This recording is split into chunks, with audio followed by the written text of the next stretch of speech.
केसरीका भाइ विवेकले घरमा रङ लाउँदै गर्दा टेके गएर ओहो दसैँ आइसक्यो केटा, यता त रङ रोगन हुन थालिसकेछ त भन्दै थिए।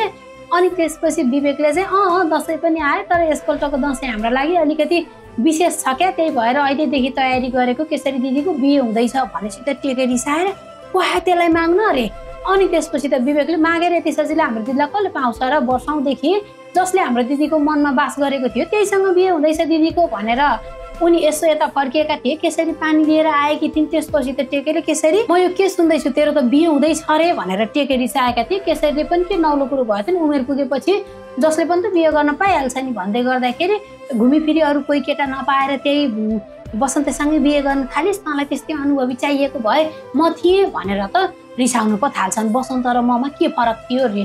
अनि केसरी रिसाएर मुख समारेर बोल्नु तपाईँको र बसन्तको दाँजो लाउन मिल्दैन, त्यही पनि यो मेरो निजी जिन्दगीको मामला हो, मैले जसुकैसँग बिहे गरौँ जेसुकै गरौँ तपाईँलाई के मतलब भनेर कराउँदै गर्दाखेरि एउटा कुरा याद राख, भयो कि तेरो बिहे मसँग हुन्छ, नत्र मैले कसैसँग पनि दिन्न, ढिलो चाँडोको कुरा मात्रै हो, जसरी भए पनि तैँले मसँग बिहे गर्छिस् भनेर म तँलाई नै पुरेर बसेको थिएँ, अब बसन्तसँग मैले तेरो बिहे कदापि हुन दिन्न भनेर लौ त्यो टेके त रिसाएर फन्फन्नेर त्यहाँबाट ल हेरौँला कसरी बिहे गर्दा रहेछ भन्दै जान्छ। कति ल उसैको स्वास्नी उसैको सम्पत्ति ल उसैलाई भनेर पुरेर बसेको उसैको प्रेमिका झैँ गरेर हेर त कति पनि ध्वास देखाएको यो टेकेले। केसरीले देख्न रुचाउँदिनन् नि, एउटा मानवताको नाताले गर्दाखेरि गाउँ समाजको मान्छे भएर बोल्नै पर्ने भएर बाध्यताले बोलेकी छन्, तैपनि यो टेके चाहिँ ल बेसरी आफ्नै अधिकार भए चाहिँ गरेर ल हुनै दिन्न रे। अनि त्यो गइसकेपछि केसरी तँ चाहिँ किन सुनाउनु परेको थियो त नि यसलाई भनेर भन्दै गर्दै विवेकले के त अनि के हामीले चोर्न लागेको हो र, जेसुकै होस् अब त तपाईँहरूको बिहे धुमधामले हुन्छ, कसैले रोक्न सक्दैन, त्योसँग डराएर हुन्छ र भन्दै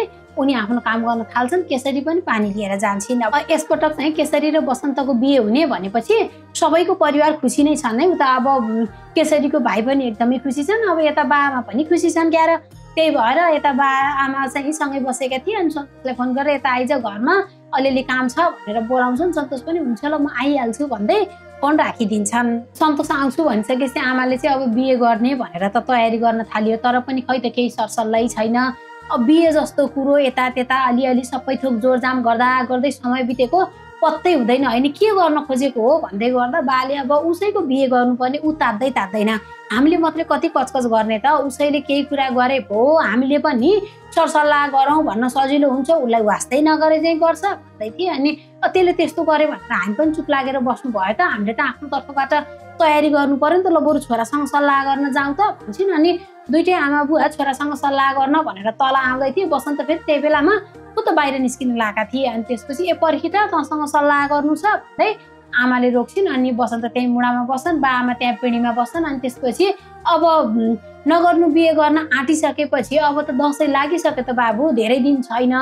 अनि बिहेको तयारी पनि त खै केही गरौँ भन्दैनस्, तैँले सरसल्लाह पनि केही गर्दैनस्, यस्तो तरिकाले त कसरी बिहे हुन्छ, केही तामझाम केही सरसल्लाह नगरिकन त हामीले कसरी तयारी गर्ने भन्न थाल्छिन्। अनि बाले चाहिँ अब हुन त पहिला असोजमा बिहे हुन्थेन, मङ्सिरै कुर्नु पर्थ्यो, तर आजभोलि अब दसैँका हरेक दिन शुभ मानिन्छ भन्छन् क्यारे। अब हामीले पनि त्यस्तै सोच बनाएर फुलपातीको दिनमा भित्र्याए हुन्छ, दुलै धेरै तामझामै गर्नु परेन भनेर बाले भन्दै गर्दा आमा त तपाईँले भनेर हुन्छ र, हाम्रो पनि त रहर हुन्छ नि, छोरी हुर्केलान् बढ्लान्, धुमधामले बिहे गरौँला, सबैलाई देखाउँला, रिसडा गर्नेहरूको मेखै मरोस् भन्ने हुन्छ नि, अनि हाम्रो छोरोको बिहे सबैले देखुन् न भन्दै थिइन्। तर बसन्तले भने अर्कालाई देखाउन भनेर बिहे गर्ने होइन आमा, तामझाम गरेरै अर्कालाई देखाउन भनेर ऋण लाई बिहे गर्ने, अनि भोलिपल्टबाट सम्बन्धमै खटपट आउन थाल्यो भने त्यो बिहे गरेको के फाइदा, बरु साधारण तरिकाले बिहे होस् तर छोराबुहारीको जिन्दगी हाँसी खुसी होस्, राम्रो होस् भन्ने सोच्नुहोस् न, अर्कालाई देखाउन र तडक भडक गरेर मात्रै खर्च गर्ने होइन के भन्न थाल्छन्। बसन्तले त्यसो भन्दै गर्दा आमा चाहिँ फेरि हेर न,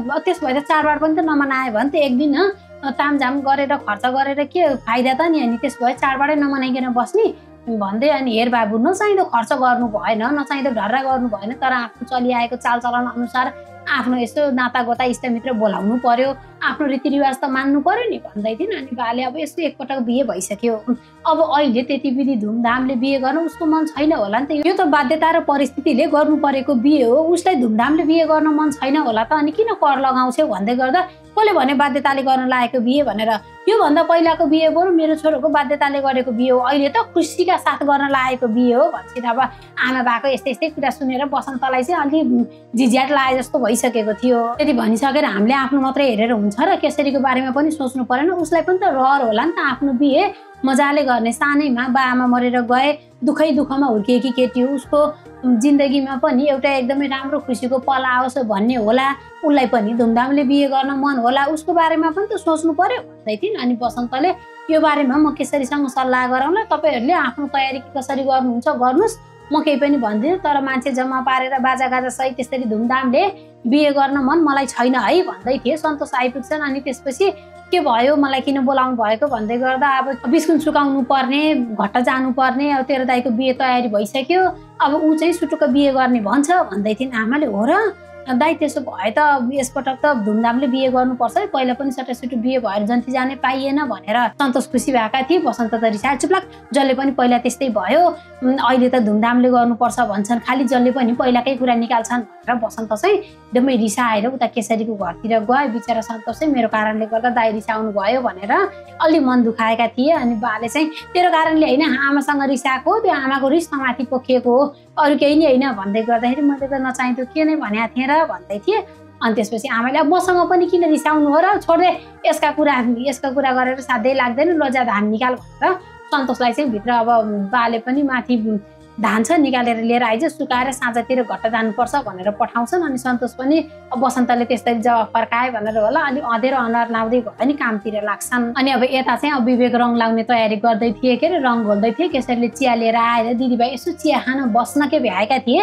बसन्त पुग्छन्। अनि बस भनेर केसरीले भनिसकेपछि मुढा तानेर बसेकी थिइन्, हामी त भर्खर चिया खान लागेको, तनी खान्छस् ल्याइदिउँ भन्दै गर्दा बसन्तले चाहिँ म खान्न भन्न थाल्छन्। अनि त्यसपछि बसन्तले चाहिँ अब बाआमाले बिहे के कसरी गर्ने भनेर सोधिरहनु भएको छ, त्यही भएर म त तँसँग यही विषयमा सल्लाह गर्न आएको भनेर बसन्तले भनेका थिए। खै मैले त कसरी भनौँ र, तैँले जे भन्छस् त्यही मानिहाल्छु नि म भन्दै थिइन् केसरीले। तर विवेकले भने अब हाम्रो खानदानमै सबैभन्दा जेठी तपाईँ हो, हाम्रो बिहे के होला, कसो होला, कसरी होला त्यो केही पनि थाहा छैन, तर तपाईँको बिहे चाहिँ मजाले गर्नुपर्छ है दिदी भन्दै थिए। अनि केसरीले चाहिँ धुमधामले बिहे गर्ने भनेर हुन्छ, खर्च पानी जुटाउन सक्नु परेन, आज ऋण खोजी धुमधामले बिहे गर्ने, अनि भोलिदेखि ऋण जति सबै आफ्नो टाउकामा आइलागेपछि अनि के गर्ने नि, त्यही भएर अर्कालाई देखाउनको लागि तडक भडक गर्ने तरिकाले बिहे गर्ने होइन, सामान्य तरिकाले गर्ने हो भन्न थाल्छिन्। अनि बसन्तले पनि अब त्यस्तै भनेका के अरे, केसरी र बसन्तको चाहिँ जे हो सोच मिल्यो है। त्यसरी अब केसरीले नि आफ्नो मनको कुरै बुझिसकेपछि त बसन्त नि खुसी भएका थिए। तर ठुल्बा ठुलिआमाले के भन्नुहुन्छ भन्दै थिइन्।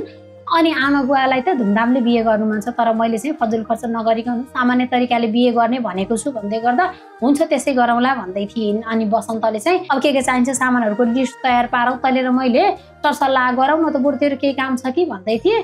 त्यसैले अब काम त यही घरमा रङ लगाएर सक्ने हो भन्दै गर्दा विवेकले चाहिँ यति रङ त मैले लगाएर सकिहाल्छु नि, आज सकिनँ भने भोलि लगाउँला, तपाईँहरू आफ्नो तयारी गर्दै गर्नु, जानु सरसल्लाह गर्नु, सामानको लिस्ट तयार पार्नु, यो विषयमा चिन्ता लिनै पर्दैन भनिदिन्छन्। अब उता चाहिँ बसन्त र केसरीको बिहे हुने भनेपछि सबैको मनमा खुसी छाएको छ। बसन्त र केसरी पनि खुसी छन्, बिहेको तयारी गर्दैछन्। तर यता टेके चाहिँ सिर्जनाको घरमा आएर घरमा को हुनुहुन्छ भन्दै सिर्जना भनेर बोलाएको थियो। सिर्जना बाहिर आउँछिन्। अनि टेकेलाई देखेपछि त दाई भनेर टाउकोमा सल हाल्छिन्, अनि नमस्कार गरेर बस्नुहोस् भन्छन्।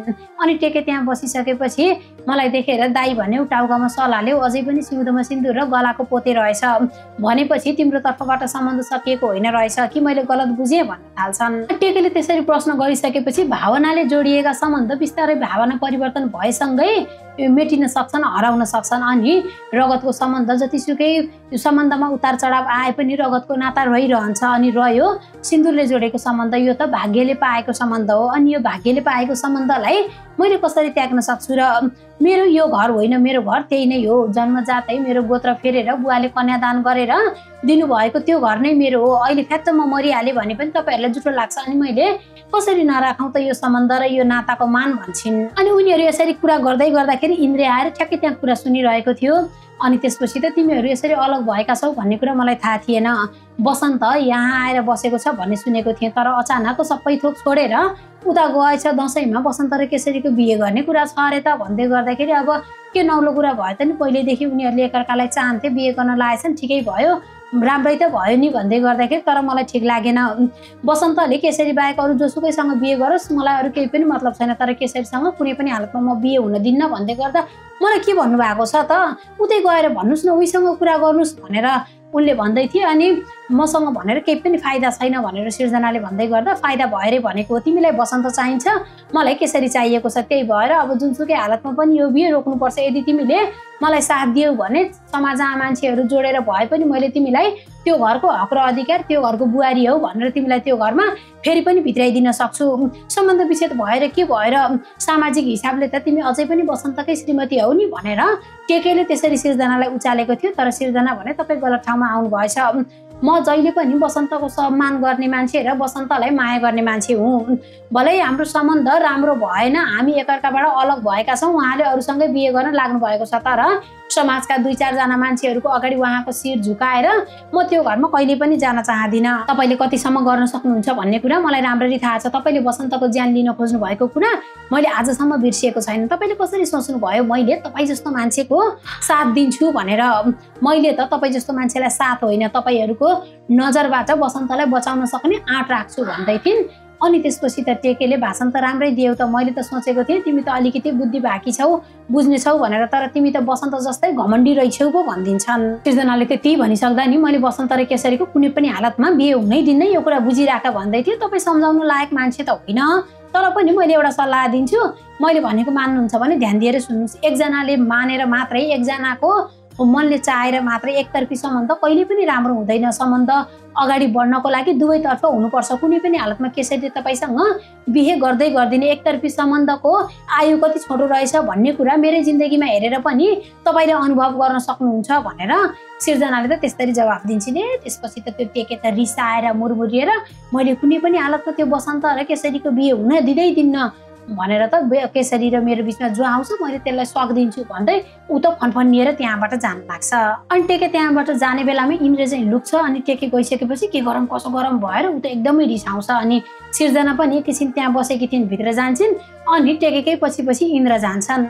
यता सिर्जना भित्र गएर कति निष्ठुरी हुँदो रहेछ। बसन्त एकचोटि बिहे गर्दैछु भनेर पनि सोध्नु भएन, नसोधे पनि बिहे गर्दैछु भनेर सुनाउन त सक्नुहुन्थ्यो नि। हुन त अब आजभोलि मेरो नाम पनि सुन्न रुचाउनु भएको छैन होला, मेरो छायाले पनि तर्साउँछ होला दुवैजनालाई। अहिले त दुईजना खुब खुसी भएका होलान्। म भने यता उनै मेरो जिन्दगी हो भनेर उसैको नामको माला जपेर बसिरहेको छु भन्दै अब उसले मलाई नभने पनि मैले त एकचोटि बधाई भन्नै पर्छ, जे भए पनि म उसको पहिलो पत्नी हो भनेर सिर्जनाले त मन बनाउँछिन्। अनि यता बसन्त र केसरी सँगै थिए, बिहेका लागि के चाहिने कसो चाहिने भनेर अब सरसामानका लिस्टहरू तयार पार्दै थिए। अनि त्यसपछि अब बसन्तले यो त बिहेका लागि चाहिने सरसामान भयो, बिहेपछि तँलाई के चाहिन्छ भनेर केसरीले सोध्दै गर्दा मलाई केही पनि चाहिँदैन, मेरा लुगा कपडाहरू टन्नै छन् भन्दै गर्दाखेरि छैन भनेर हो र, तेरो र मेरो बिहे हुन लागेको छ, अब बिहे भएपछि अलिअलि फरक त देखिनु पर्यो नि त भन्दै थिए। त्यही बेलामा ठ्याक्कै मोबाइल निकालेर यसो हेरेका थिए सिर्जनाको फोन। अनि त्यसपछि त बसन्त अलि अकमकाए जस्तो हुन्छन्। अनि केसरीलाई सिर्जनाको फोन भनेर देखाउँछन्। अनि केसरी पनि अब झ्याप्पै के भनौँ हुन्छन्। अनि उठा न, किन फोन गरेकी हो, केही भन्न हो कि भनेर अनि उनले उठाउन भन्छन्। सन्चै हुनुहुन्छ भनेर सिर्जनाले सोधेकी थिइन्। अनि सन्चै भनेर म एउटा काममा व्यस्त छु, म पछि फोन गर्छु नि भन्दै गर्दाखेरि थाहा छ विवाह बन्धनमा बाँधिनु हुँदै रहेछ, त्यसैको लागि तयारी गर्दै हुनु होला है भनेर सिर्जनाले भन्छन्। कसले भन्यो तिमीलाई भनेर बसन्तले सोधेका थिए। अनि तपाईँलाई त मेरो चासो छैन र मलाई त तपाईँको चासो छ नि, मैले त आफूलाई चासो पर्ने मान्छेको खबर बुझिरहेको हुन्छु नि भनेकी थिइन्। अनि बसन्तले चाहिँ त्यस्तो होइन, मैले पनि सोधिरहेको हुन्छु भन्दै गर्दा कसलाई सोध्नु भयो र, गएको यत्रो दिन भइसक्यो, खै एकचोटि पनि फोन गर्नु भएन के अरे। अनि फेरि बाहिरी मान्छेले त बाहिरी कुराहरू मात्रै सुनाउँछन्, मनको खबर बुझ्नको लागि त मनकै मान्छेसँग सोध्नु पर्यो नि भन्दै थिइन्। अनि त्यसपछि बसन्तले केही विशेष काम भयो भन, नत्र मैले अहिले फुर्सद छैन भन्दै गर्दाखेरि अतनी साँच्चै अब त बोल्नु भन्ने अधिकार पनि रहेन नि ममा है भन्छन्। अनि त्यसपछि विवाह गर्दै हुनुहुँदो रहेछ। यो विवाहले तपाईँको जिन्दगीमा खुसी नै खुसी ल्याओस्, मसँग हुँदाखेरि जस्तो सकस थियो तपाईँको जिन्दगीमा त्यो कहिल्यै पनि फर्केर नआओस्, तपाईलाई वैवाहिक जीवनको शुभकामना बाई भनेर फोन राखिदिन्छिन्। फोन राखिसकेपछि बसन्तले चाहिँ केसरीलाई नराम्रो लागेछ कि भनेर सरी म तसँग हुँदाहुँदै उसको फोन उठाएँ भन्दै गर्दाखेरि म एउटा कुरा भन्छु मान्छस् भन्छन्।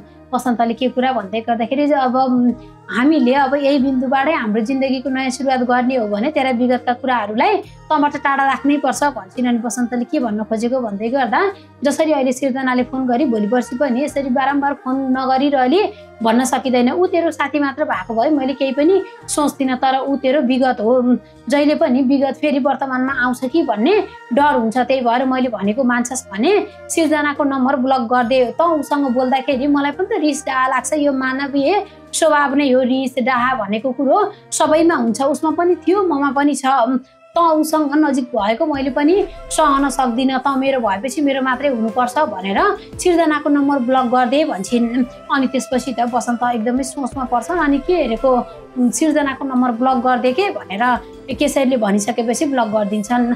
आखिरी सिर्जनाले पनि त यही भनेकी थिइन् नि, तिमी मेरो भइसकेपछि मेरो मात्रै हुनुपर्छ, घरि मेरो घरि केसरीको हुन पाउँदिनौ, उसँग बोल्दाखेरि मलाई गाह्रो हुन्छ, रिस लाग्छ, मलाई जलन हुन्छ भनेर सिर्जनाले भन्दाखेरि त्यही कुरा गलत भयो। आज फेरि केसरीले त्यही कुरा भन्दाखेरि किन बसन्तले झ्याप्पै केसरीको कुरा मानेर सिर्जनाको नम्बर ब्लक गरिदिए त? आखिरी भावना त दुइटैको एउटै थियो नि त, दुइटैले बसन्तलाई आफ्नै बनाएर राख्न चाहेका थिए, दुइटैले आफूभन्दा धेरै माया गरेका थिए। हो, फरक यति हो कि बसन्तले केसरीले आफूभन्दा पनि बढी माया गरेका थिए र सिर्जनासँग भर्खरै नयाँ सम्बन्धको सुरुवात भएको थियो। तर बसन्तले यो कुरा चाहिँ बुझ्नु पर्थ्यो नि त, केसरीले पनि म सिर्जनासँग बोल्दाखेरि यस्तै रिस डाहा त गर्दिरहेछ नि त, सिर्जनाले पनि त्यही रिस डाहा गरेकी थिए, यो भनेको त स्वाभाविकै रहेछ भन्ने कुरा बसन्तको मनमा चाहिँ अलिकति पनि आएन है। जे होस्, अब सिर्जनासँग सम्बन्ध सकेर बसन्त र केसरीले नयाँ जिन्दगीको सुरुवात गर्न थालेका छन्। कि अब उनीहरूको जिन्दगीको नयाँ सुरुवात भइसकेको हो त? अब उनीहरूको बिचमा कोही पनि नआउला नि त?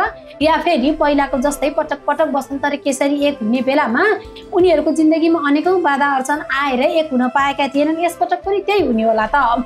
के लाग्छ तपाईलाई? आफ्नो विचार कमेन्ट गरी भिडियोमा लाइक, च्यानल सब्स्क्राइबका साथै तपाईहरुलाई केसरी सिरियल कतिको मनपर्छ कमेन्टमा भन्न नबिर्सनु होला। साथै बसन्तले सिर्जनासँग सम्बन्ध सकाएर केसरीसँग नयाँ सम्बन्धको सुरुवात गर्न लागेको देख्दा को कोलाई खुसी लागेको छ कमेन्टमा भन्न नबिर्सनु होला।